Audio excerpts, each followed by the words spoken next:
ನಮಸ್ಕಾರ ಸ್ನೇಹಿತರೆ, grow Kannada YouTube ಚಾನಲ್ಗೆ ತಮ್ಮೆಲ್ಲರಿಗೂ ಮತ್ತೆ ಸ್ವಾಗತ. ನನ್ನ ಹೆಸರು ನಟರಾಜ್ ಮಾಳ್ವದೆ ಅಂತ.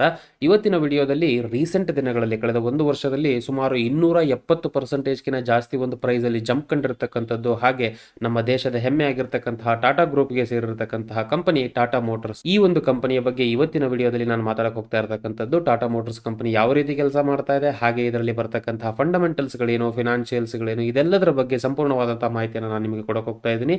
ಮುಂದುವರಿಯೋದಕ್ಕಿಂತ ಮುಂಚೆ ಇನ್ ಕೇಸ್ ನೀವೇನಾದರೂ ಮೊದಲನೇ ಬಾರಿಗೆ ನಮ್ಮ ವಿಡಿಯೋಸ್ಗಳನ್ನ ನೋಡ್ತಾ ಇದ್ರೆ ಚಾನಲ್ನ ಸಬ್ಸ್ಕ್ರೈಬ್ ಮಾಡೋದನ್ನ ಮರೆಯೋಕೆ ಹೋಗ್ಬೇಡಿ. ಹಾಗೆ ಬೆಲ್ ಐಕಾನ್ನ ಕ್ಲಿಕ್ ಮಾಡಿ. ನಮ್ಮ ಕಡೆಯಿಂದ ನಿಮಗೆ ರೆಗ್ಯುಲರ್ ಅಪ್ಡೇಟ್ಸ್ ವಿತ್ ಪ್ರಿಯಾರಿಟಿ ಸಿಗಬೇಕು ಅಂದ್ರೆ. ಮೊದಲನೇದಾಗಿ ಟಾಟಾ ಗ್ರೂಪ್ಸ್ ಬಗ್ಗೆ ನಾನು ಹೇಳುವಂತಹ ಅವಶ್ಯಕತೆ ಇಲ್ಲ. ಬಿಕಾಸ್ ಇವತ್ತಿನ ಮಟ್ಟಿಗೆ ನಮ್ಮ ದೇಶದಲ್ಲಿ one of the biggest company, biggest group ಇದು. ದೊಡ್ಡ ದೊಡ್ಡ ಕಂಪನಿಗಳು ಬೇರೆ ಬೇರೆ ವಿಧಗಳಲ್ಲಿ ಬಿಸ್ನೆಸ್ ಮಾಡ್ಕೊಂಡು ಬಂದಿದ್ದಾರೆ ಇವರು. ಅಷ್ಟೇ ಅಲ್ಲ, ಸುಮಾರು ರೀತಿಯ ಸಾಮಾಜಿಕ ಕೆಲಸಗಳನ್ನು ಕೂಡ ಇವತ್ತಿನ ಮಟ್ಟಿಗೆ ಮಾಡ್ತಾ ಇರ್ತಾರೆ. ಸೊ ಈ ಒಂದು ಗ್ರೂಪ್ಗೆ ಸುಮಾರು $318 ಬಿಲಿಯನ್ ಒಂದು ಬೆಲೆ ಬಾಳ್ತಕ್ಕಂತಹ ಗ್ರೂಪ್ ಅಲ್ಲಿ ಸೇರಿರ್ತಕ್ಕಂಥದ್ದು Tata Motors company. Tata Motors company ಹೇಳ್ತಾರೆ ಒಂದ್ ಕಡೆಗೆ ಏನಪ್ಪಾ ಅಂದ್ರೆ, ಈ ಒಂದು ಟೋಟಲ್ ಈ ಟಾಟಾ ಗ್ರೂಪ್ ಕಿರೀಟದಲ್ಲಿರ್ತಕ್ಕಂಥ ಮೇಜರ್ ಒಂದು ಆಭರಣ, ಮೇಜರ್ ಒಂದು ಜ್ಯುವೆಲ್ಲರಿ ಆಗಿರುತ್ತೆ ಅಂತ ಹೇಳ್ಕೊಂಡು ಇದೇ ರೀತಿ ಎರಡು ಕಂಪನಿಗಳಿದೆ, TCS ಹಾಗೆ ಟಾಟಾ ಸ್ಟೀಲ್. ಅದರ ಜೋಡಿ ಟಾಟಾ ಮೋಟರ್ಸ್ ಕೂಡ ಒಂದು ಇನ್ಕ್ಲೂಡ್ ಆಗಿರುತ್ತೆ. ಟಾಟಾ ಮೋಟರ್ಸ್ ಕಂಪನಿಯ ಜರ್ನಿ 1945ರಲ್ಲಿ ಸ್ಟಾರ್ಟ್ ಆಗುತ್ತೆ. ಇನಿಷಿಯಲಿ ಟೆಲ್ಕೋ ಅನ್ನೋ ಒಂದು ಕಂಪನಿ ಮೂಲಕ ಸ್ಟಾರ್ಟ್ ಮಾಡ್ತಾರೆ. ಬೇಸಿಕಲಿ ಏನಪ್ಪಾ ಅಂತಂದ್ರೆ Tata engineering and locomotive company ಅಂತ ಹೇಳ್ಕೊಂಡು. ಸೊ ಲೋಕೋಮೋಟಿವ್ ಅಂತ ಅಂದ್ರೆ ಟ್ರೈನ್ ರಿಲೇಟೆಡ್, ಇಂಜಿನ್ಸ್ ರಿಲೇಟೆಡ್ ಇರತಕ್ಕಂತಹ ಒಂದು ಕೆಲಸಗಳನ್ನ, ಮ್ಯಾನುಫ್ಯಾಕ್ಚರಿಂಗ್ ಮಾಡ್ತಕ್ಕಂಥ ಕೆಲಸಗಳನ್ನ ಮಾಡಬೇಕು ಅಂತ JRD ಟಾಟಾ ಅವರು ಈ ಒಂದು ಕಂಪನಿಯನ್ನ ಸ್ಥಾಪಿಸ್ತಾರೆ. ಅದಾದ್ಮೇಲೆ ದಿನೇ ದಿನೇ ತನ್ನ ಅಕ್ವೈಜೇಷನ್, ತನ್ನ ಬಿಸ್ನೆಸ್ ಅನ್ನ ಎಕ್ಸ್ಪ್ಯಾಂಡ್ ಮಾಡ್ತಾ ಮಾಡ್ತಾ ಇವತ್ತಿನ ಮಟ್ಟಿಗೆ ಬರೀ ನಮ್ಮ ದೇಶದಲ್ಲೇ ಅಷ್ಟೇ ಅಲ್ಲ, ಬೇರೆ ದೇಶಗಳನ್ನು ಕೂಡ ತುಂಬಾ ಹೆಸರು ಮಾಡಿರ್ತಕ್ಕಂತಹ ಒಂದು ಕಂಪನಿ ಟಾಟಾ ಮೋಟರ್ಸ್ ಆಗಿರುತ್ತೆ. 1954ರಲ್ಲಿ ಟಾಟಾ ಮೋಟರ್ಸ್ ಡೇಲ್ಮರ್ ಬೆನ್ಸ್ ಅನ್ನೋ ಈ ಒಂದು ಕಂಪನಿಯ ಜಾಯಿಂಟ್ ವೆಂಚರ್ ಜೋಡಿಸಿಕೊಂಡು ಕಮರ್ಷಿಯಲ್ ವೆಹಿಕಲ್ಸ್ ಅಂದ್ರೆ ದೊಡ್ಡ ದೊಡ್ಡ ಟ್ರಕ್ಸ್ ಗಳಿರಬಹುದು, ಹಾಗೆ ಕಮರ್ಷಿಯಲ್ ವೆಹಿಕಲ್ಸ್, ಬಸ್ಗಳು, ಈ ತರ ಒಂದು ಮೇಜರ್ ಪ್ಲಾಟ್ಫಾರ್ಮ್ಗೆ ಎಂಟ್ರಿ ಕೊಡುತ್ತೆ. ಅದಾದ್ಮೇಲೆ 1990ರವರೆಗೂ ಈ ಒಂದು ಸೆಗ್ಮೆಂಟ್ ಅಲ್ಲಿ ಸುಮಾರು ರೀತಿಯ ಡಾಮಿನೆನ್ಸ್ ಅನ್ನ ಈ ಕಂಪನಿ ಹೊಂದಿರುತ್ತೆ. 1991ರಲ್ಲಿ ಟಾಟಾ ಸೈರಾ ಅನ್ನೋ ಒಂದು ಬಿಗ್ ಕಾರ್ ನ ಲಾಂಚ್ ಮಾಡುತ್ತೆ. ಪ್ಯಾಸೆಂಜರ್ ವೆಹಿಕಲ್ ಆಗಿರುತ್ತೆ ಇದು. ಅದಾದ್ಮೇಲೆ ನಮ್ಗೆಲ್ಲರಿಗೂ ಗೊತ್ತಿದೆ ಟಾಟಾ ಸಫಾರಿ ಇರಬಹುದು, ಹಾಗೆ ಟಾಟಾ ಸುಮೋ ಇರಬಹುದು. ಇವತ್ತಿನ ಮಟ್ಟಿಗೂ ತುಂಬಾ ಫೇಮಸ್ ಆಗಿರತಕ್ಕಂಥ ವೆಹಿಕಲ್ಸ್ ಗಳಿದ್ದು. ಈ ಒಂದು ವೆಹಿಕಲ್ಸ್ ಗಳನ್ನ ಪ್ಯಾರಲ್ಲಿ ಲಾಂಚ್ ಮಾಡುತ್ತೆ. ಸೊ 1991ರಿಂದ 1998ರವರೆಗೂ ಈ ಕಂಪನಿ ಈ ತರ ಬಿಗ್ ಕಾರ್ಗಳು ಅಥವಾ ದೊಡ್ಡ ಒಂದು ಪ್ಯಾಸೆಂಜರ್ ವೆಹಿಕಲ್ಸ್ ಗಳನ್ನೇ ರೆಡಿ ಮಾಡುತ್ತೆ. ಬಟ್ ಅದಾದ್ಮೇಲೆ Tata Indica, one of the famous vehicle ಇಂಡಿಯಾದಲ್ಲಿ, ಟಾಟಾ ಇಂಡಿಕಾನ ಲಾಂಚ್ ಮಾಡ್ತಾರೆ. ಅಷ್ಟೇ ಅಲ್ಲ, ಟಾಟಾ ಕಂಪನಿಯ ಒಂದು ವಿಷನ್ ಆಗಿರ್ತಕ್ಕಂಥದ್ದು ಎಲ್ಲಾ ಮನೆಗಳನ್ನು ಕಾರ್ ಇರಬೇಕು ಅನ್ನೋ ಒಂದು ಉದ್ದೇಶ ಇಟ್ಕೊಂಡು ಟಾಟಾ ನ್ಯಾನೋವನ್ನು ಕೂಡ ಲಾಂಚ್ ಮಾಡ್ತಾರೆ. 1,00,000ಕ್ಕೆ ಕಾರು ಅನ್ನೋದು ತುಂಬಾ ಫೇಮಸ್ ಆಗಿತ್ತು ಆ ಒಂದು ಸಮಯದಲ್ಲಿ, ಟಾಟಾ ನ್ಯಾನೋ ಕಾರು. ನಾನು ಆಲ್ರೆಡಿ ಹೇಳಿರೋ ಪ್ರಕಾರ ಟಾಟಾ ಮೋಟರ್ಸ್ ಕಂಪನಿ ಬರೀ ನಮ್ಮ ದೇಶಕ್ಕೆ ಮಾತ್ರ ಸೀಮಿತವಾಗಿಲ್ಲ, ತನ್ನ ಬಿಸ್ನೆಸ್ ಅನ್ನ ಎಕ್ಸ್ಪ್ಯಾಂಡ್ ಮಾಡಬೇಕು ಅನ್ನೋ ಒಂದು ಉದ್ದೇಶ ಇಟ್ಕೊಂಡು ಬೇರೆ ಬೇರೆ ದೊಡ್ಡ ದೊಡ್ಡ ಕಂಪನಿಗಳನ್ನು ಕೂಡ ಅಕ್ವೈರ್ ಮಾಡ್ಕೊಳ್ಳುತ್ತೆ. ಅದರಲ್ಲಿ ಏನಪ್ಪಾ ಅಂದ್ರೆ, ಈ ಒಂದು ಕಮರ್ಷಿಯಲ್ ವೆಹಿಕಲ್ಸ್ ರಿಲೇಟೆಡ್ ಸೆಗ್ಮೆಂಟ್ ಇರತಕ್ಕಂತಹ ಎರಡು ಮೇಜರ್ ಕಂಪನೀಸ್ ಗಳನ್ನ ಅಕ್ವೈರ್ ಮಾಡುತ್ತೆ ಈ ಕಂಪನಿ. 2004ರಲ್ಲಿ ಸೌತ್ ಕೊರಿಯನ್ ಬ್ರ್ಯಾಂಡ್ ಆಗಿರ್ತಕ್ಕಂತಹ ಡೇವೂಸ್ ಟ್ರಕ್ ಅನ್ನೋದನ್ನ ಅಕ್ವೈರ್ ಮಾಡುತ್ತೆ. ಹಾಗೆ 2009ರಲ್ಲಿ Spanish bus and coach maker ಆಗಿರ್ತಕ್ಕಂತಹ ಹಿಸ್ಪ್ಯಾನೋ ಕ್ಯಾರಿಸಿರೋ ಅನ್ನೋ ಒಂದು ಬ್ರ್ಯಾಂಡ್ ಅನ್ನ ಅಕ್ವೈರ್ ಮಾಡ್ಕೊಳ್ಳುತ್ತೆ. ಅಷ್ಟೇ ಅಲ್ಲ, ಮತ್ತೆ ಬೆಳೀತಾ ಬೆಳೀತಾ ದೊಡ್ಡ ದೊಡ್ಡ ಬ್ರಾಂಡ್ಸ್ ಗಳನ್ನು ಕೂಡ ಅಕ್ವೈರ್ ಮಾಡುತ್ತೆ. ಅದರಲ್ಲಿ ಫೇಮಸ್ ಅಕ್ವೈಜೇಷನ್ ಅಂತ ಅಂದ್ರೆ ಈ ಕಂಪನಿದು ಜಾಗ್ವಾರ್ ಹಾಗೆ ಲ್ಯಾಂಡ್ ರೋವರ್. ಸೊ ನಮ್ಮೆಲ್ಲರಿಗೂ ಗೊತ್ತೇ ಇದೆ, ತುಂಬಾ ಲಕ್ಸುರಿಯಸ್ ಕಾರ್ಗಳು ಇವತ್ತಿನ ಮಟ್ಟಿಗೆ ಅವೈಲೇಬಲ್ ಇದೆ ಅಂತಂದ್ರೆ ನಮ್ಮೆಲ್ಲರ ತಲೆಗೂ ಬರ್ತಕ್ಕಂಥದ್ದು ಜಾಗ್ವಾರ್ ಹಾಗೆ ಲ್ಯಾಂಡ್ ರೋವರ್ ಆಗಿರುತ್ತೆ. ಈ ಕಂಪನಿನೂ ಕೂಡ ಟಾಟಾ ಮೋಟರ್ಸ್ ಅಕ್ವೈರ್ ಮಾಡ್ಕೊಂಡಿರುತ್ತೆ. ಇನ್ಫ್ಯಾಕ್ಟ್ ನಾವು ಹೇಳ್ಬೇಕಪ್ಪ ಅಂದ್ರೆ, ಈ ಒಂದು JLR, ಜಾಗ್ವಾರ್, ಲ್ಯಾಂಡ್ ರೋವರ್ ಕಂಪನಿಗಳಿಂದಾನೆ, ಈ ಒಂದು ಸೆಗ್ಮೆಂಟ್ ಇಂದಾನೆ ಒಂದು ಒಳ್ಳೆಯ ಸೇಲ್ಸ್ ಇವತ್ತಿನ ಮಟ್ಟಿಗೆ ಕಂಪನಿಗೆ ಬರ್ತಕ್ಕಂಥದ್ದಾಗಿರುತ್ತೆ. ಈ ಒಂದು ಕಂಪನಿಯನ್ನ 2008ರಲ್ಲಿ ಫೋರ್ಡ್ ಮೋಟರ್ ಕಡೆಯಿಂದ ಇವರು ಅಕ್ವೈಜೇಷನ್ ಮಾಡ್ಕೊಳ್ತಾರೆ. ಸುಮಾರು $2.3 ಬಿಲಿಯನ್ ಈ ಒಂದು ಕಂಪನಿಯನ್ನ ಅಕ್ವೈಜೇಷನ್ ಮಾಡ್ಕೊಳ್ತಾರೆ. ಇವತ್ತಿನ ಮಟ್ಟಿಗೆ ನೋಡೋದಾದ್ರೆ ಸುಮಾರು $22 ಬಿಲಿಯನ್ ನಷ್ಟು over all annual turn over ಏನಿದೆಯೋ, ಸೇಲ್ಸ್ ಟರ್ನ್ ಓವರ್ ಈ ಒಂದು ಸೆಗ್ಮೆಂಟ್ ಇಂದಾನೆ ಈ ಕಂಪನಿಗೆ ಸಿಗ್ತಕ್ಕಂಥದ್ದಾಗಿರುತ್ತೆ 2020 ಪ್ರಕಾರ ಡೇಟಾ ನೋಡೋದಾದ್ರೆ. ಹಾಗೆ ಇತ್ತೀಚಿನ ದಿನಗಳಲ್ಲಿ ನೋಡೋದಾದ್ರೆ ಎಲೆಕ್ಟ್ರಿಕ್ ವೆಹಿಕಲ್ಸ್ ಗಳು ಬಹಳ ಸುದ್ದಿಲಿರುತ್ತೆ. ಎಲೆಕ್ಟ್ರಿಕಲ್ ವೆಹಿಕಲ್ಸ್ ಗಳು ರಿಲೇಟೆಡ್ ಕೂಡ ಸುಮಾರು ರೀತಿಯ ಕೆಲಸಗಳನ್ನ ಟಾಟಾ ಮೋಟರ್ಸ್ ಮಾಡಿರ್ತಾ ಇರೋದನ್ನ ನಾವು ಗಮನಿಸ್ತಾ ಇರಬಹುದು ರೀಸೆಂಟ್ ದಿನಗಳಲ್ಲಿ. ಇವನ್ ಜಾಗ್ವಾರ್ ರಿಲೇಟೆಡ್ ಐಪಿಎಸ್ ಅಂತ ಹೇಳ್ಕೊಂಡು, ಹಾಗೆ Tata motors Tata Tigor EV ಬಂತು, ಹಾಗೆ ನೆಕ್ಸಾನ್ ಇವಿ ಬಂದಿದೆ. ಈ ತರ ಎಲೆಕ್ಟ್ರಾನಿಕ್ ವೆಹಿಕಲ್ಸ್ ರಿಲೇಟೆಡ್ ಕೂಡ ಸುಮಾರು ರೀತಿಯ ಕೆಲಸಗಳನ್ನ ಈ ಕಂಪನಿ ರೀಸೆಂಟ್ ಆಗಿ ಮಾಡ್ತಕ್ಕಂಥದ್ದಾಗಿರುತ್ತೆ. ಟಾಟಾ ಮೋಟರ್ಸ್ ಕಂಪನಿಯನ್ನ ಶ್ರೀಯುತ ನಟರಾಜನ್ ಚಂದ್ರಶೇಖರನ್ ಅವರು ಈ ಒಂದು ವ್ಯಕ್ತಿ ಚೇರ್ಮನ್ ಆಗಿ ಇವತ್ತಿನ ಮಟ್ಟಿಗೆ ಈ ಕಂಪನಿನ ನಡೆಸ್ತಾ ಇರ್ತಾರೆ. ಅಷ್ಟೇ ಅಲ್ಲ, ಈ ಒಂದು ವ್ಯಕ್ತಿ ಟಾಟಾ ಸನ್ಸ್ ಗ್ರೂಪ್ ಕೂಡ ಚೇರ್ಮನ್ ಆಗಿ ಕೆಲಸ ಮಾಡ್ತಾ ಇರ್ತಾರೆ. ವೆಲ್, ಇದು ಈ ಕಂಪನಿಯ ಬಗ್ಗೆ, ಟಾಟಾ ಮೋಟರ್ಸ್ ಕಂಪನಿಯ ಬಗ್ಗೆ ಒಂದು ಓವರ್ ವ್ಯೂ ಆಗಿತ್ತು. ಇವಾಗ ಅರ್ಥ ಮಾಡ್ಕೊಳ್ಳೋಣ ಯಾವ್ಯಾವ ಒಂದು ಆಪರೇಟಿಂಗ್ ಸೆಗ್ಮೆಂಟ್ಸ್ ಗಳು, ಯಾವ್ಯಾವ ಒಂದು ಬಿಸ್ನೆಸ್ ಮಾಡಲ್ ಅನ್ನ ಟಾಟಾ ಮೋಟರ್ಸ್ ಕಂಪನಿ ಹೊಂದಿದೆಯಪ್ಪ. ಇವಾಗ ಅದನ್ನ ಅರ್ಥ ಮಾಡ್ಕೊಳ್ಳೋಣ. ನೀವು ಸ್ಕ್ರೀನ್ ಮೇಲೆ ಗಮನಿಸ್ತಾ ಇರಬಹುದು. ಸೊ ಇದರಲ್ಲಿ ನಾವು ಓವರ್ ಆಲ್ ರೆವಿನ್ಯೂ ಎಷ್ಟು ಯಾವ ಒಂದು ಸೆಗ್ಮೆಂಟ್ ಇಂದ ಬರ್ತಾ ಇದೆ ಅನ್ನೋದನ್ನ ತೋರಿಸಿದೀವಿ. ಫಿನಾನ್ಷಿಯಲ್ ಇಯರ್ 2021 ಪ್ರಕಾರ ಇನ್ ಟರ್ಮ್ಸ್ ಆಫ್ ದ ಪರ್ಸೆಂಟೇಜ್ ನೀವು ಗಮನಿಸ್ತಾ ಇರಬಹುದು. Tata and other brands vehicles, commercial vehicles related ಇರತಕ್ಕಂಥ ಸೆಗ್ಮೆಂಟ್ ಇಂದ 13.3% ನಷ್ಟು ರೆವಿನ್ಯೂ ಬರ್ತಾ ಇದ್ರೆ, Tata and other brands vehicles ಅಲ್ಲಿ ಬರ್ತಕ್ಕಂತಹ ಪ್ಯಾಸೆಂಜರ್ ವೆಹಿಕಲ್ಸ್ ಏನಿದೆಯೋ ಇದರಿಂದ 6.8% ನಷ್ಟು ರೆವಿನ್ಯೂ ಬರ್ತಾ ಇರುತ್ತೆ. ಇಲ್ಲಿ ಇನ್ನೊಂದು ಗಮನಿಸಬೇಕಾದಂತಹ ಒಂದು ಪಾಯಿಂಟ್ ಏನಪ್ಪಾ ಅಂದ್ರೆ, ಜಾಗ್ವಾರ್ ಲ್ಯಾಂಡ್ ರೋವರ್ JLR ಕಡೆಯಿಂದಾನೆ 78% ನಷ್ಟು ರೆವಿನ್ಯೂ ಈ ಕಂಪನಿಗೆ ಇವತ್ತಿನ ಮಟ್ಟಿಗೆ ಬರ್ತಾ ಇರುತ್ತೆ. ಹಾಗೆ TMFL ಇಂದ ಸುಮಾರು 1.8, ಹಾಗೆ ಅದರ್ಸ್ ಕಡೆಯಿಂದ 0.1% ನಷ್ಟು ರೆವಿನ್ಯೂ ಈ ಕಂಪನಿಗೆ ಇವತ್ತಿನ ಮಟ್ಟಿಗೆ ಬರ್ತಕ್ಕಂಥದ್ದಾಗಿರುತ್ತೆ. ಸೊ ಈ ಟಾಟಾ ಮೋಟರ್ಸ್ ಕಂಪನಿಗೆ ಇನ್ನೊಂದು ಸಬ್ಸಿಡರಿನೂ ಕೂಡ ಇದೆ, ಟಾಟಾ ಮೋಟರ್ ಫಿನಾನ್ಸ್ ಅಂತ ಹೇಳ್ಕೊಂಡು. ಸೊ ಬೇಸಿಕಲಿ ಫಿನಾನ್ಸ್ ರಿಲೇಟೆಡ್ ಕೆಲಸಗಳನ್ನ ಈ ಕಂಪನಿ ಮಾಡ್ತಾ ಇರುತ್ತೆ. ಸೊ ಓವರ್ ಆಲ್ ಈ ಡೇಟಾ ಪ್ರಕಾರ ನಮಗೆ ಕ್ಲಿಯರ್ ಆಗಿ ಅರ್ಥ ಆಗುತ್ತೆ. JLR ಜಾಗ್ವಾರ್ ಲ್ಯಾಂಡ್ ರೋವರ್ ಇಂದಾನೆ ಮೇಜರ್ ಒಂದು ರೆವಿನ್ಯೂ ಆಗಿರ್ಬೋದು, ಸೇಲ್ಸ್ ಆಗಿರ್ಬೋದು ಈ ಕಂಪನಿ ಇವತ್ತಿನ ಮಟ್ಟಿಗೆ ಬರ್ತಕ್ಕಂಥದ್ದಾಗಿರುತ್ತೆ. ಸುಮಾರು 125 ಬೇರೆ ಬೇರೆ ದೇಶಗಳಲ್ಲಿ ಟಾಟಾ ಮೋಟರ್ಸ್ ಇವತ್ತಿನ ಮಟ್ಟಿಗೆ ಬಿಸ್ನೆಸ್ ನ ಹೊಂದಿರುತ್ತೆ. ಸೊ ಇದ್ರ ಮೂಲಕ ನಮಗೆ ಕ್ಲಿಯರ್ ಆಗಿ ಅರ್ಥ ಆಗುತ್ತೆ, JLR ಅಲ್ಲಿ ಏನೇ ಒಂದು ಹೆಚ್ಚು ಕಡಿಮೆ ಆದ್ರೂ ಅಥವಾ JLR ಡೈರೆಕ್ಟ್ ಇಂಪ್ಯಾಕ್ಟ್ ಏನಿರುತ್ತೋ ಅದ್ರಲ್ಲಿ ಆಗ್ತಕ್ಕಂಥ ಪರಿಣಾಮಗಳು ಟಾಟಾ ಮೋಟರ್ಸ್ ಮೇಲೆ ಡೈರೆಕ್ಟ್ ಆಗಿ ಪರಿಣಾಮ ಬೀರ್ತಕ್ಕಂತಹ ಸಾಧ್ಯತೆಗಳಿರುತ್ತೆ ಇಲ್ಲಿ ಅಂತ ಹೇಳ್ಕೊಂಡು. ಈ ಜಾಗ್ವಾರು ಹಾಗೆ ಲ್ಯಾಂಡ್ ರೋವರ್ ಎರಡು ಕಂಪನಿಗಳೇನಿದೆಯೋ ಬ್ರಿಟಿಷ್ ಆಟೋಮೋಟಿವ್ ಕಂಪನಿಗಳಾಗಿರುತ್ತೆ, ಆಟೋಮೊಬೈಲ್ ಕಂಪನೀಸ್ಗಳಾಗಿರುತ್ತೆ. ಆಫ್ಟರ್ ಟಾಟಾ ಇದನ್ನ ತಗೊಂಡು ನಡ್ಸೋಕ್ ಶುರು ಮಾಡಿದ್ಮೇಲೆ ಒಳ್ಳೆಯ ಒಂದು ಗ್ರೋತ್ ಅನ್ನ ಈ ಎರಡು ಕಂಪನಿಗಳು ಕಾಣುತ್ತೆ. ಅಷ್ಟೇ ಅಲ್ಲ, ವರ್ಲ್ಡ್ ವಾರ್ ಟೈಮ್ ಅಲ್ಲಿ ಇದ್ದಕ್ಕಂತಹ ಬ್ರಾಂಡ್ಸ್ ಗಳಿವೆಲ್ಲ, ಈ ಒಂದು ಜಾಗ್ವಾರ್ ಇರ್ಬೋದು, ಲ್ಯಾಂಡ್ ರೋವರ್ ಇರ್ಬೋದು, ಅಲ್ಲಿಂದ ಇಲ್ಲಿವರೆಗೂ ಇವತ್ತಿನ ಮಟ್ಟಿಗೆ ಮಾಡರ್ನ್ ಟೆಕ್ನಾಲಜಿಗೆ ಅಡ್ಜಸ್ಟ್ ಹಾಕೊಂಡು ಓವರ್ ಆಲ್ ಈ ಒಂದು ಟೆಕ್ನಾಲಜಿಕಲ್ ಟ್ರಾನ್ಸ್ಫಾರ್ಮೇಶನ್ ಏನಿದೆಯೋ ಇದಕ್ಕೂ ಕೂಡ ಅನುಗುಣವಾಗಿ ತಮ್ಮ ಕಾರುಗಳನ್ನ ರೆಡಿ ಮಾಡಿ ಒಂದು ಒಳ್ಳೆಯ ಗ್ರೋತ್ ಅನ್ನ ಕಂಡಿರ್ತಕ್ಕಂತಹ ಬ್ರಾಂಡ್ಗಳಾಗಿರುತ್ತೆ ಜಾಗ್ವಾರ್ ಹಾಗೆ Land rover.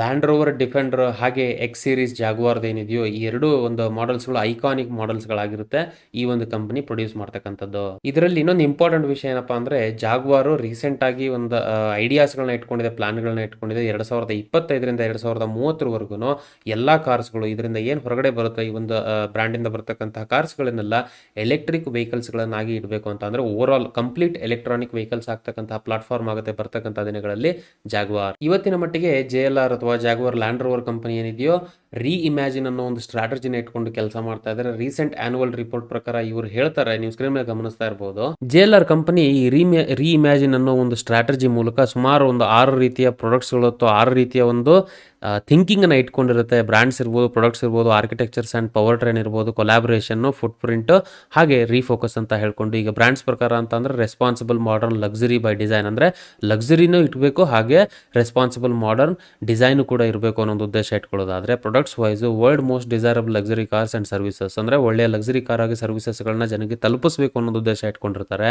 Architecture and power train ಪ್ರಕಾರ ಎಲೆಕ್ಟ್ರಿಫೈಡ್, ಅಂದ್ರೆ ಕಂಪ್ಲೀಟ್ ಎಲೆಕ್ಟ್ರಿಕಲ್ ಒಂದು ಸೆಗ್ಮೆಂಟ್ಗೆ ಹೋಗಬೇಕು ಅನ್ನೋ ಒಂದು ಬರ್ತಕ್ಕಂಥ ದಿನಗಳಲ್ಲಿ ಒಂದು ಪ್ಲಾನ್ಸ್ ಗಳಿದೆ ಈ ಕಂಪನಿದು.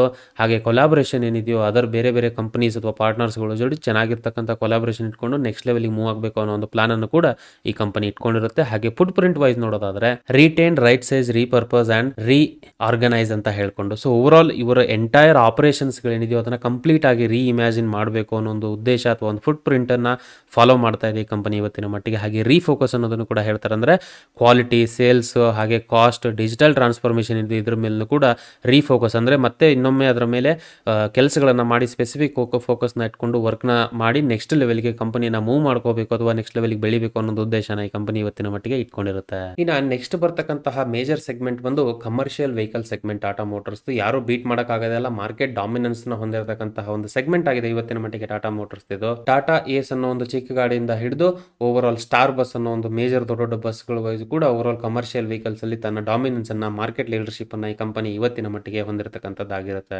ಟಾಟಾ ಮೋಟರ್ಸ್ ಇವತ್ತಿನ ಮಟ್ಟಿಗೆ ಸುಮಾರು 40.5% ನಷ್ಟು over all commercial vehicle market ನ ಕವರ್ ಮಾಡಿರುತ್ತೆ, ಅಂದ್ರೆ ಅಷ್ಟು ಮಾರ್ಕೆಟ್ ಶೇರ್ ನ ಹೊಂದಿರುತ್ತೆ. ಹಾಗೆ 62.7% ನಷ್ಟು MHCV ಸೆಗ್ಮೆಂಟ್ ಅಥವಾ ಹೆವಿ ಕಮರ್ಷಿಯಲ್ ವೆಹಿಕಲ್ ಸೆಗ್ಮೆಂಟ್ಸ್ ಅಲ್ಲಿ ಕೂಡ ಈ ಕಂಪನಿ ಹೊಂದಿರುತ್ತೆ. ಆಮೇಲೆ 52.3% ನಷ್ಟು ಒಂದು ಶೇರ್ ನ, ಮಾರ್ಕೆಟ್ ಶೇರ್ ನ ILCV ಸೆಗ್ಮೆಂಟ್ ಅಲ್ಲಿ ಈ ಕಂಪನಿ ಇವತ್ತಿನ ಮಟ್ಟಿಗೆ ಹೊಂದಿರತಕ್ಕಂಥದ್ದಾಗಿರುತ್ತೆ.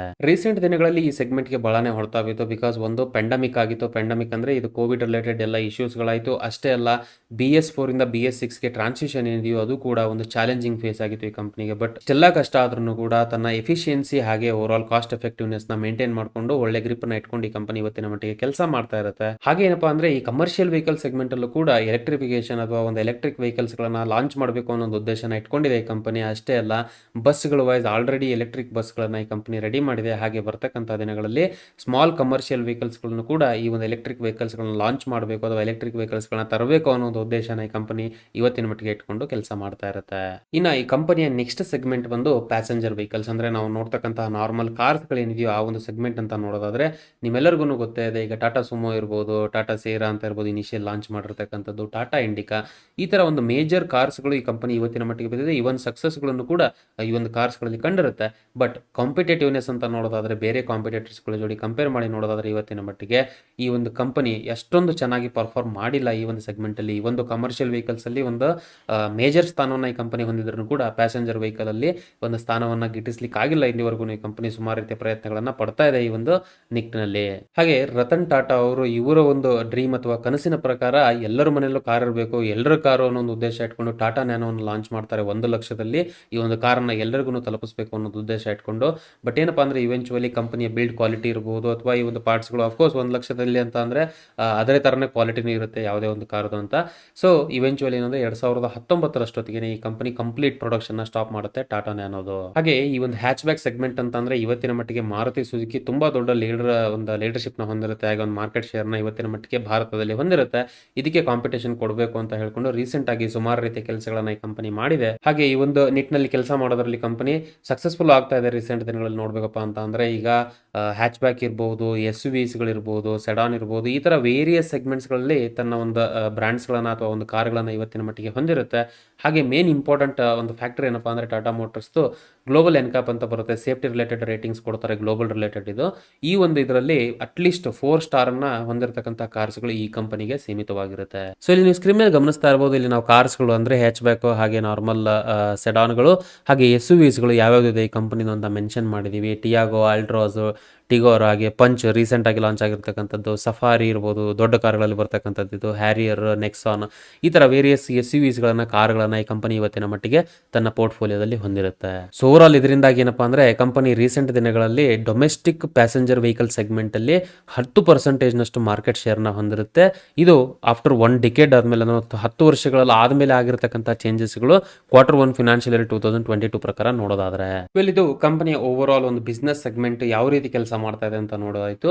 ಇವಾಗ ನೆಕ್ಸ್ಟ್ ಇಂಪಾರ್ಟೆಂಟ್ ಪಾಯಿಂಟ್ಗೆ ಬರೋಣ. ಇನ್ವೆಸ್ಟರ್ಸ್ ಅಥವಾ ಹೂಡಿಕೆದಾರರ ಒಂದು ದೃಷ್ಟಿಕೋನದಲ್ಲಿ ನೋಡ್ಬೇಕಪ್ಪ ಅಂತ ಅಂದ್ರೆ ಏನೇನೆಲ್ಲ ರಿಸ್ಕ್ಗಳು ಅಸೋಸಿಯೇಟ್ ಆಗಿದೆ, ಏನೆಲ್ಲ ರಿಸ್ಕ್ಗಳು ಈ ಒಂದು ಕಂಪನಿ ಜೋಡಿ ಇವತ್ತಿನ ಮಟ್ಟಿಗೆ ಹೂಡಿಕೆಯಲ್ಲಿ ನಮಗೆ ಸಿಗ್ತಕ್ಕಂಥದ್ದಾಗಿರುತ್ತೆ. ಹೌದು, ಈ ಒಂದು ರೀಸೆಂಟ್ ದಿನಗಳಲ್ಲಿ ಚೆನ್ನಾಗಿ ಪರ್ಫಾರ್ಮ್ ಆಗಿದೆ, ಒಳ್ಳೆ ರಿಟರ್ನ್ಸ್ ಗಳನ್ನ ಹೂಡಿಕೆದಾರರಿಗೆ ತಂದುಕೊಟ್ಟಿದೆ. ಬಟ್ ಕೆಲವೊಂದಿಷ್ಟು ಒಂದು ರಿಸ್ಕ್ಗಳು ಏನಿದೆಯೋ ಅದನ್ನ ನಾವು ಅರ್ಥ ಮಾಡ್ಕೊಳ್ಳೋದು ತುಂಬಾ ಪ್ರಾಮುಖ್ಯತೆ ವಹಿಸುತ್ತೆ ಇನ್ವೆಸ್ಟರ್ಗಾಗಿ ಯಾವುದೇ ಒಂದು ಹೂಡಿಕೆಯನ್ನ ಇನ್ವೆಸ್ಟ್ ಮಾಡೋದಕ್ಕಿಂತ ಮುಂಚೆ.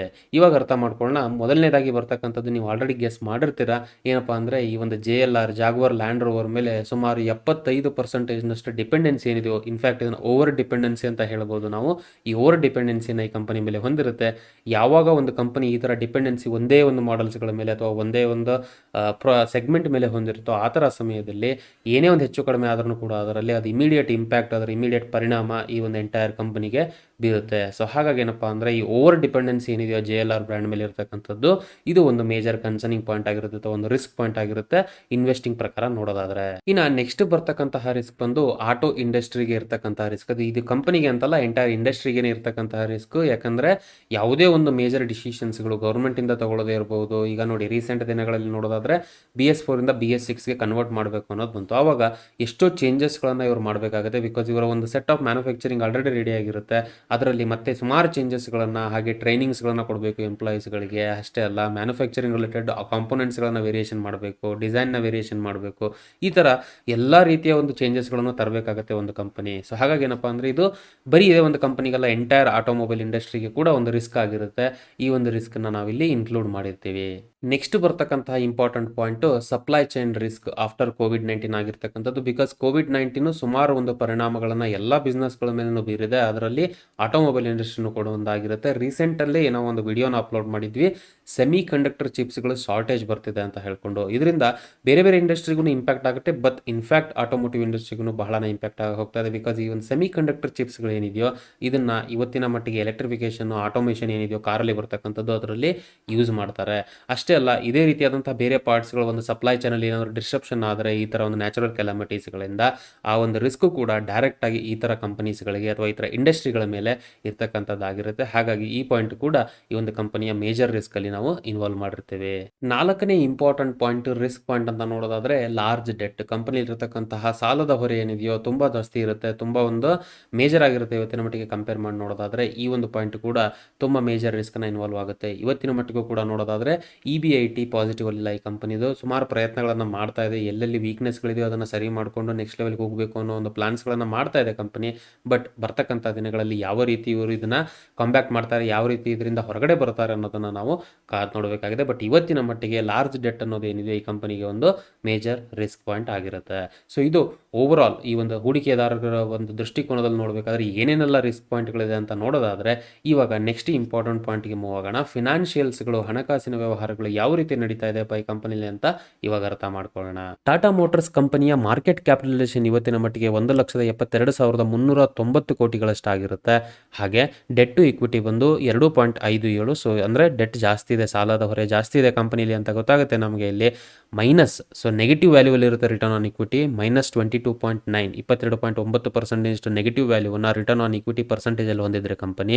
Over all operating profit margin ಬಂದು 12.96% ಆಗಿರುತ್ತೆ. ಕಳೆದ 5 ವರ್ಷದಲ್ಲಿ -1.76%ನಷ್ಟು ಸೇಲ್ಸ್ ಗ್ರೋತ್ ಅಂದರೆ ನೆಗೆಟಿವ್ ಗ್ರೋತ್ನ ಕಂಡಿದೆ ಕಂಪನಿ. ಹಾಗೆ ಕಳೆದ 1 ವರ್ಷದಲ್ಲಿ ಹೂಡಿಕೆದಾರರಿಗೆ 271%ನಷ್ಟು ರಿಟರ್ನ್ ಅನ್ನ ತಂದುಕೊಟ್ಟಿರುತ್ತೆ. ಸೊ ಇದು ಟಾಟಾ ಮೋಟಾರ್ಸ್ ಕಂಪನಿಯ ಓವರ್ ಆಲ್ ಒಂದು ಇನ್ಫಾರ್ಮೇಷನ್ ಆಗಿತ್ತು. ಇವಾಗ ನೆಕ್ಸ್ಟ್ ಇಂಪಾರ್ಟೆಂಟ್ ಕನ್ಕ್ಲೂಷನ್ ಲೆವೆಲ್ ಅಲ್ಲಿ ನೋಡೋದಾದ್ರೆ ಬರ್ತಕ್ಕಂಥ ದಿನಗಳಲ್ಲಿ ಏನೇನೆಲ್ಲ ಒಂದು ಎಕ್ಸ್ಪೆಕ್ಟೇಷನ್ಸ್ ಇಟ್ಕೋಬಹುದಪ್ಪ ಈ ಕಂಪನಿ ಮೇಲೆ, ಏನೊಂದು ನಿರೀಕ್ಷಣೆಗಳಿದೆ ಅಂತ ನೋಡೋದಾದ್ರೆ ಮೊದಲನೇದಾಗಿ ಏನಪ್ಪಾ ಅಂದ್ರೆ ಇಲ್ಲಿವರೆಗೂ ನಮ್ಗೆ ಅರ್ಥ ಆಗಿರೋದು ಎಷ್ಟೋ ಒಂದು ಪೊಟೆನ್ಷಿಯಲ್ ಇದ್ರೂ ಕೂಡ ಕಂಪನಿ ಇವತ್ತಿನ ಮಟ್ಟಿಗೆ ಇನ್ terms of the passenger vehicles ಅಂತ ನೋಡೋದಾದ್ರೆ ತುಂಬಾ ಸ್ಟ್ರಗಲ್ ಪಡ್ತಾ ಇದೆ ಇವತ್ತಿನ ಮಟ್ಟಿಗೂ ಕೂಡ. ಬಟ್ ಇದ್ರ ರಿಲೇಟೆಡ್ ಸುಮಾರು ಕೆಲಸಗಳನ್ನ ಮಾಡ್ತಾ ಇದ್ದಾರೆ. ಎಲೆಕ್ಟ್ರಿಕ್ ವೆಹಿಕಲ್ಸ್ ಅಂತ ನೋಡೋದಾದ್ರೆ ಇವತ್ತಿನ ಮಟ್ಟಿಗೆ ಮೇಜರ್ ಕೆಲಸಗಳನ್ನ ಟಾಟಾ ಮೋಟಾರ್ಸ್ ಮಾಡ್ತಾ ಇರುತ್ತೆ. ಹಾಗೆ ಏನಪ್ಪಾ ಅಂದ್ರೆ ಇವರು ಫಸ್ಟ್ ಮೂವರ್ ಆಗಿರ್ತಾರೆ in terms of the electric ವೆಹಿಕಲ್ಸ್ಗಳು. ಇಂಡಿಯಾದಲ್ಲಿ ಎಲೆಕ್ಟ್ರಿಕ್ ವೆಹಿಕಲ್ಸ್ಗಳನ್ನ ಲಾಂಚ್ ಮಾಡಿರ್ತಕ್ಕಂಥ ಕಂಪನಿ ಆಗಿರುತ್ತೆ ಇವತ್ತಿನ ಮಟ್ಟಿಗೆ. ಇವತ್ತಿನ ಮಟ್ಟಿಗೆ ಎಲೆಕ್ಟ್ರಿಕ್ ವೆಹಿಕಲ್ಸ್ಗಳು ಅಷ್ಟೊಂದು ಫೇಮಸ್ ಇಲ್ಲ ಅಂತ ಅಂದ್ರೂ ಕೂಡ ಬರ್ತಕ್ಕಂಥ ದಿನಗಳಲ್ಲಿ ಇದು ಫ್ಯೂಚರ್ ಆಗಿರುತ್ತೆ. ಈ ಒಂದು ನಿಟ್ಟಿನಲ್ಲಿ ಕಂಪನಿ ಸುಮಾರು ರೀತಿಯ ಕೆಲಸಗಳನ್ನ ಮಾಡಿ 70% ಮಾರ್ಕೆಟ್ ಶೇರ್ ಅನ್ನ ಹೊಂದಿರುತ್ತೆ ಈ company over all in terms of the electric vehicle segment ನೋಡೋದಾದ್ರೆ ಭಾರತದಲ್ಲಿ. ಹಾಗೆ ಪೋಸ್ಟ್ ಪ್ಯಾಂಡಮಿಕ್ ಆದ್ಮೇಲೆ ಈ ಒಂದು ಕೊರೋನಾದೆಲ್ಲ ಒಂದು ವಿಷಯಗಳು ಮುಗಿದಾದ್ಮೇಲೆ ಒಳ್ಳೆ ಗ್ರೋತ್ ಅನ್ನ ಕಂಡಿರುತ್ತೆ. ಸುಮಾರು 70 ರೂಪಾಯಿ ಹತ್ತತ್ರ ಟ್ರೇಡ್ ಆಗ್ತಾ ಇರತಕ್ಕಂತಹ ಒಂದು ಶೇರ್ ಪ್ರೈಸ್ ಏನಿದೆಯೋ ರೀಸೆಂಟ್ ದಿನಗಳಲ್ಲಿ 500 ರೂಪಾಯಿವರೆಗೂ ಹೋಗಿ ರೀಚ್ ಆಗಿದೆ. ಒಂದು ಒಳ್ಳೆಯ ರಿಟರ್ನ್ ಅನ್ನು ಹೂಡಿಕೆದಾರರಿಗೆ ಈ ಕಂಪನಿ ತಂದು ಕೊಟ್ಟಿದೆ ಇನ್ ಟರ್ಮ್ಸ್ ಆಫ್ ದ ಪರ್ಫಾರ್ಮೆನ್ಸ್ ಅಂತ ನೋಡೋದಾದ್ರೆ. But still over all EBIT ಇದೆಲ್ಲವನ್ನು ಈ ಒಂದು ಪ್ಯಾರಾಮೀಟರ್ಸ್ಗಳನ್ನ ಕನ್ಸಿಡರ್ ಮಾಡಿ ನೋಡೋದಾದ್ರೆ ಸದ್ಯದ ಮಟ್ಟಿಗೆ ಡೆಟ್ ರಿಲೇಟೆಡ್, ಸಾಲಗಳ ರಿಲೇಟೆಡ್ ಸುಮಾರು ರೀತಿಯ ಕೆಲಸಗಳನ್ನ ಕಂಪನಿ ಮಾಡೋ ಒಂದು ಅವಶ್ಯಕತೆ ಇದೆ. ಹೇಗೆ ಈ ಒಂದು ಕಂಪನಿ ತನ್ನ ತಾನು ಬೆಳೆಸ್ಕೊಂಡು ನೆಕ್ಸ್ಟ್ ಲೆವೆಲ್ಗೆ ಬೆಳೆಯುತ್ತೆ, ಹಾಗೆ ಓವರ್ ಆಲ್ ಹೇಗೆ ಈ ಕಂಪನಿ ಯಾವ ರೀತಿ ಕೆಲಸಗಳನ್ನ ಮಾಡಿ ಒಂದು ತನ್ನ ವೀಕ್ನೆಸ್ಗಳನ್ನ ರೆಡಿ ಮಾಡಿಕೊಂಡು ನೆಕ್ಸ್ಟ್ ಲೆವೆಲ್ಗೆ ಮೂವ್ ಆಗುತ್ತೋ, ಹಾಗೆ ಯಾವ ರೀತಿ ಒಂದು ಡಾಮಿನೆನ್ಸ್ ಏನಿದೆಯೋ ಮಾರ್ಕೆಟ್ ಶೇರ್ನ ಎಷ್ಟು ಲೆವೆಲ್ಗೆ ಎಕ್ಸ್ಪ್ಯಾಂಡ್ ಮಾಡುತ್ತೆ ಬರ್ತಕ್ಕಂಥ ದಿನಗಳಲ್ಲಿ ಅನ್ನೋದನ್ನ ನಾವು ಕಾದ್ ನೋಡಬೇಕಾಗಿದೆ. ಒಂದು ಮೇನ್ ಫ್ಯಾಕ್ಟರ್ ಏನಪ್ಪಾ ಅಂದ್ರೆ ಈ ಕಂಪನಿ ಇಲ್ಲಿ ಟಾಟಾ ಎಲೆಕ್ಟ್ರಿಕ್ ವೆಹಿಕಲ್ಸ್ಗಳು ಅಂತ ನೋಡೋದಾದ್ರೆ ಇದ್ರ ರಿಲೇಟೆಡ್ ಕಂಪನೀಸ್ಗಳು ಕೂಡ ಸಪೋರ್ಟಿವ್ ಕಂಪನಿಗಳು ಇದರದೇ ಆದಂತಹ ಟಾಟಾ ಕಂಪನಿಗಳಲ್ಲಿ ಇರತಕ್ಕಂಥದ್ದಾಗಿರುತ್ತೆ. ಈಗ ಚಾರ್ಜಿಂಗ್ ಸ್ಟೇಷನ್ಸ್ಗಳಿರ್ಬೋದು ಅಥವಾ ಇದಕ್ಕೆ ಸಪೋರ್ಟಿವ್ ಆಗಿರ್ತಕ್ಕಂಥ ಬೇರೆ ಕಂಪನೀಸ್ಗಳು ಅಂತ ನೋಡೋದಾದ್ರೆ ಟಾಟಾ ಯೂನಿವರ್ಸ್ ಅಂತಾನೆ ಹೇಳ್ತಾರೆ. ಸೊ ಈ ಒಂದು ಎಕೋಸಿಸ್ಟಮ್ ಏನಿದೆ in terms of the electric ವೆಹಿಕಲ್ಸ್ಗಳು ಈ ಕಂಪನಿ ಇವತ್ತಿನ ಮಟ್ಟಿಗೆ ರೆಡಿ ಮಾಡ್ಕೊಂಡು ಕೆಲಸ ಮಾಡ್ತಾ ಇದೆ. ನೀವು ಸ್ಕ್ರೀನ್ ಮೇಲೆ ಗಮನಿಸ್ತಾ ಇರಬಹುದು. ಈ ಒಂದು ಇಮೇಜ್ ಮೂಲಕ ನಮಗೆ ಇಲ್ಲಿ ಕ್ಲಿಯರ್ ಆಗಿ ಅರ್ಥ ಆಗುತ್ತೆ Tata Power, Tata Chemicals, Tata Autocomp Systems Limited, Tata Motor Finance ಇರ್ಬೋದು, ಹಾಗೆ ಟಾಟಾ ಎಲೆಕ್ಸಿ, ಈ ಒಂದು 5 ಕಂಪನಿಗಳನ್ನು ಟಾಟಾ ಯೂನಿವರ್ಸ್ ಸೆಗ್ಮೆಂಟ್ ಅಲ್ಲಿ ಇನ್ಕ್ಲೂಡ್ ಮಾಡ್ತಾರೆ. ಏನಪ್ಪಾ ಅಂದ್ರೆ ಇದು ಎಲೆಕ್ಟ್ರಿಕ್ ವೆಹಿಕಲ್ಸ್ ಎಕೋಸಿಸ್ಟಮ್ಗಳಿಗೆ ಸಂಬಂಧಪಟ್ಟಿರ್ತಕ್ಕಂಥ ಕೆಲಸಗಳನ್ನ ಈ ಒಂದು ಕಂಪನೀಸ್ಗಳು ಅಂದರೆ ಟಾಟಾ ಕಂಪನೀಸ್ಗಳಲ್ಲೇ ಇರ್ತಕ್ಕಂಥ ಕಂಪನೀಸ್ಗಳನ್ನ ಯೂಸ್ ಮಾಡಿಕೊಂಡು ಅದರಲ್ಲಿ ಕೆಲಸಗಳನ್ನ ಮಾಡಿಸ್ಬೇಕು ಅನ್ನೋ ಉದ್ದೇಶ ಈ ಕಂಪನಿ ಇಟ್ಕೊಂಡಿದೆ. ಸೊ ನೀವು ಗಮನಿಸ್ತಾ ಇರ್ಬೋದು ಟಾಟಾ ಪವರ್ ಸುಮಾರು 355ಕ್ಕಿಂತ ಜಾಸ್ತಿ ಪಬ್ಲಿಕ್ ಚಾರ್ಜರ್ ಇಂಟರ್ ಹಾಗೆ ಇಂಟ್ರಾ ಸಿಟೀಸ್ ಒಳಗಡೆಗೆ ಇವತ್ತಿನ ಮಟ್ಟಿಗೆ ಸೆಟಪ್ಸ್ಗಳನ್ನ ಹೊಂದಿರುತ್ತೆ. ಇದನ್ನ ಬರ್ತಕ್ಕಂಥ ದಿನಗಳಲ್ಲಿ 2022 ಒಳಗಡೆಗೆ 700 ಪಬ್ಲಿಕ್ ಚಾರ್ಜರ್ಸ್ಗಳನ್ನ ಮಾಡಬೇಕು ಅನ್ನೋ ಒಂದು ಉದ್ದೇಶ ಇಟ್ಕೊಂಡಿದೆ. ಚಾರ್ಜಿಂಗ್ ಸ್ಟೇಷನ್ ತುಂಬಾ ಇಂಪಾರ್ಟೆಂಟ್ ಆಗಿರುತ್ತೆ ಎಲೆಕ್ಟ್ರಿಕ್ ವೆಹಿಕಲ್ಸ್ಗೆ. ಅದರ ರಿಲೇಟೆಡ್ ಟಾಟಾ ಪವರ್ ಕೆಲಸಗಳನ್ನ ಮಾಡ್ತಾ ಇದೆ. ಇನ್ನು ಟಾಟಾ ಕೆಮಿಕಲ್ಸ್ ಅಂತ ನೋಡೋದಾದ್ರೆ ಅಫ್ಕೋರ್ಸ್ ಬ್ಯಾಟ್ರಿ ರಿಲೇಟೆಡ್ ಒಂದು ಕೆಮಿಕಲ್ಸ್ಗಳು ಏನಿರುತ್ತೋ ಅದರ ರಿಲೇಟೆಡ್ ಕೆಲಸಗಳನ್ನ ಮಾಡ್ತಾ ಮತ್ತು ಟಾಟಾ ಆಟೋಕಾಮ್ ಸಿಸ್ಟಮ್ಸ್ ಲಿಮಿಟೆಡ್ ಅಂತ ನೋಡಿದ್ರೆ ಬ್ಯಾಟ್ರಿ ಮ್ಯಾನುಫ್ಯಾಕ್ಚರಿಂಗ್ ಪ್ಲಾಂಟ್ ಆಗಿರುತ್ತೆ ಇದು. ಹಾಗೆ ಟಾಟಾ ಮೋಟರ್ ಫಿನಾನ್ಸ್ ಅಫ್ಕೋರ್ಸ್ ಹೆಸರು ಹೇಳೋ ಪ್ರಕಾರನೇ ಎಲೆಕ್ಟ್ರಿಕ್ ವೆಹಿಕಲ್ಸ್ಗೆ ರಿಕ್ವೈರ್ಮೆಂಟ್ ಇರತಕ್ಕಂತಹ ಒಂದು ಫಿನಾನ್ಸಿಂಗ್ ಕೆಲಸಗಳನ್ನು ಏನಿದೆಯೋ ಈ ಒಂದು ಕಂಪನಿ ಮಾಡೋಕ್ಕೆ ಹೋಗ್ತಾ ಇದೆ. ಹಾಗೆ ಟಾಟಾ ಎಲೆಕ್ಸ್ ಏನಿದೆಯೋ ನ್ಯೂ ಟೆಕ್ನಾಲಜಿನ ಬಿಲ್ಡ್ ಮಾಡೋದಕ್ಕೆ, ಹಾಗೆ ಓವರಾಲ್ ಮೋಟರ್ ವೆಹಿಕಲ್ಸ್ಗಳನ್ನ ಡಿಸೈನ್ ಮಾಡೋದು ಎಲೆಕ್ಟ್ರಿಕ್ ವೆಹಿಕಲ್ಸ್ಗಳಿಗೆ, ಈ ಒಂದು ಕೆಲಸಗಳನ್ನೆಲ್ಲ ಟಾಟಾ ಎಲೆಕ್ಸಿ ನಿರ್ವಹಿಸ್ತಾ ಇರುತ್ತೆ. ಸೊ ಎಲ್ಲ ಇನ್ಫಾರ್ಮೇಷನ್ಸ್ಗಳ ಪ್ರಕಾರ ನಮಗೆ ಕ್ಲಿಯರ್ ಆಗಿ ಅರ್ಥ ಆಗುತ್ತೆ. ಇವನ್ ಈ ಒಂದು ಜಾಗ್ವಾರ್ ಲ್ಯಾಂಡ್ ರೋವರ್ ಇರ್ಬೋದು ಅಥವಾ ಟಾಟಾ ಮೋಟರ್ಸ್ ಇರ್ಬೋದು, ಬರ್ತಕ್ಕಂಥ ದಿನಗಳಲ್ಲಿ ಎಲೆಕ್ಟ್ರಿಕ್ ವೆಹಿಕಲ್ಸ್ಗಳ ರಿಲೇಟೆಡ್ ಸುಮಾರು ರೀತಿಯ ಕೆಲಸ ಮಾಡ್ತಾ ಇರೋದ್ರಿಂದ ಈಸಿಯಾಗಿ ನಾವು ಹೇಳ್ಬೋದು ಫ್ಯೂಚರ್ ಏನಿದೆಯೋ ಟಾಟಾ ಮೋಟರ್ಸ್ ಹಾಗೆ JLRಗೆ ಅದು ಎಲೆಕ್ಟ್ರಿಕ್ ವೆಹಿಕಲ್ಸ್ ಆಗಿರುತ್ತೆ. ಸೊ ಓವರಾಲ್ ಒಂದು ಕಾಂಬಿನೇಷನಲ್ಲಿ ನೋಡೋದಾದರೆ ಯಾವ ರೀತಿ ಕಂಪನಿ ತನ್ನ ರೆಡಿ ಮಾಡ್ಕೊಂಡು ಓವರಾಲ್ ಯಾವ ರೀತಿ ಕೆಲಸಗಳನ್ನು ಮಾಡಿ ನೆಕ್ಸ್ಟ್ ಲೆವೆಲಿಗೆ ಮೂವ್ ಆಗುತ್ತೆ, ಓವರಾಲ್ ಒಂದು ತನ್ನ ಮಾರ್ಕೆಟ್ ಶೇರ್ನ ಯಾವ ರೀತಿ ಎಕ್ಸ್ಪ್ಯಾಂಡ್ ಮಾಡುತ್ತೆ, ಇದೆಲ್ಲವನ್ನು ನಾವು ಕಾದು ನೋಡಬೇಕಾಗಿದೆ. ನಾನು ಇಲ್ಲಿವರೆಗೂ ಕೊಟ್ಟಿರ್ತಕ್ಕಂಥ ಮಾಹಿತಿ ಏನಿದೆಯೋ ಹೆಲ್ಪ್ಫುಲ್ ಆಗಿತ್ತು, ನಿಮ್ಗೆ ಇಷ್ಟ ಆಗಿದೆ ಅಂತ ಅನ್ಕೊಳ್ತೀನಿ. ವಿಡಿಯೋ ಇಷ್ಟ ಆದಲ್ಲಿ ವಿಡಿಯೋ ಲೈಕ್ ಮಾಡೋದನ್ನ ಮಾತ್ರ ಮರೆಯೋಕೆ ಹೋಗ್ಬೇಡಿ. ಹಾಗೆ ಯಾರಿಗೆ ಇದ್ರ ಬಗ್ಗೆ ಆಸಕ್ತಿ ಇದೆ ಅಂಥವ್ರಿಗೆ ವಿಡಿಯೋಸ್ಗಳನ್ನ ಶೇರ್ ಮಾಡಿ. ಇನ್ ಕೇಸ್ ನೀವೇನಾದರೂ ಚಾನಲ್ನ ಸಬ್ಸ್ಕ್ರೈಬ್ ಮಾಡ್ಕೊಂಡಿಲ್ಲ ಅಂದರೆ ಚಾನಲ್ನ ಸಬ್ಸ್ಕ್ರೈಬ್ ಮಾಡ್ಕೊಳ್ಳಿ. ಇನ್ನೊಂದು ಇಂಪಾರ್ಟೆಂಟ್ ಅಪ್ಡೇಟ್ ಇದೆ, ಏನಪ್ಪ ಅಂದರೆ ರೀಸೆಂಟ್ ದಿನಗಳಲ್ಲಿ ಈ ಒಂದು ಫಿನಾನ್ಸ್ ಹಾಗೆ ಸ್ಟಾಕ್ ಮಾರ್ಕೆಟ್ ರಿಲೇಟೆಡ್ ಅಪ್ಡೇಟ್ಸ್ಗಳನ್ನು ಕೊಡಬೇಕು ಅನ್ನೋ ಒಂದು ಉದ್ದೇಶ ಇಟ್ಕೊಂಡು ಟೆಲಿಗ್ರಾಮ್ ಚಾನಲ್ನ ನಮ್ಮ ಕಡೆಯಿಂದ ಓಪನ್ ಮಾಡಿದ್ದೀವಿ. ಆ ಒಂದು ಚಾನಲ್ಗೆ ನೀವು ಫ್ರೀಯಾಗಿ ಸಬ್ಸ್ಕ್ರೈಬ್ ಆಗ್ಬೋದು. ಅದರ ಲಿಂಕನ್ನು ನಾವು ಡಿಸ್ಕ್ರಿಪ್ಷನಲ್ಲಿ ಕೊಟ್ಟಿರ್ತೀವಿ. ನಾನು ಇಲ್ಲಿವರೆಗೂ ಕೊಟ್ಟಿರ್ತಕ್ಕಂಥ ಮಾಹಿತಿ ಏನಿದೆ ಇದು ಎಜುಕೇಷನಲ್ ಪರ್ಪಸ್ಗೆ ಮಾತ್ರ, ಯಾವುದೇ ರೀತಿಯ ಬೈಸೆಲ್ ರೆಕಮೆಂಡೇಷನ್ಸ್ ಅಲ್ಲ. ಯಾವುದೇ ಹೂಡಿಕೆಯನ್ನು ಮಾಡೋದಕ್ಕಿಂತ ಮುಂಚೆ ಪ್ರಾಪರಾಗಿ ಅನಲೈಸ್ ಮಾಡಿ ಡಿಸಿಷನ್ ತಗೊಳ್ತಕ್ಕದ್ದು. Because stock market investments are subject to market risk. ಇಷ್ಟು ಹೇಳ್ತಾ ಈ ವಿಡಿಯೋನ ಇಲ್ಲಿಗೆ ಮುಗಿಸ್ತಾ ಇದ್ದೀನಿ. ಮತ್ತೆ ನಿಮಗೆ ನೆಕ್ಸ್ಟ್ ಇನ್ನೊಂದು ಇಂಟ್ರೆಸ್ಟಿಂಗ್ ವಿಡಿಯೋದಲ್ಲಿ ಸಿಗ ಹೋಗ್ತಾ ಇದ್ದೀನಿ. ಅಲ್ಲಿವರೆಗೂ ಜೈ ಹಿಂದ್.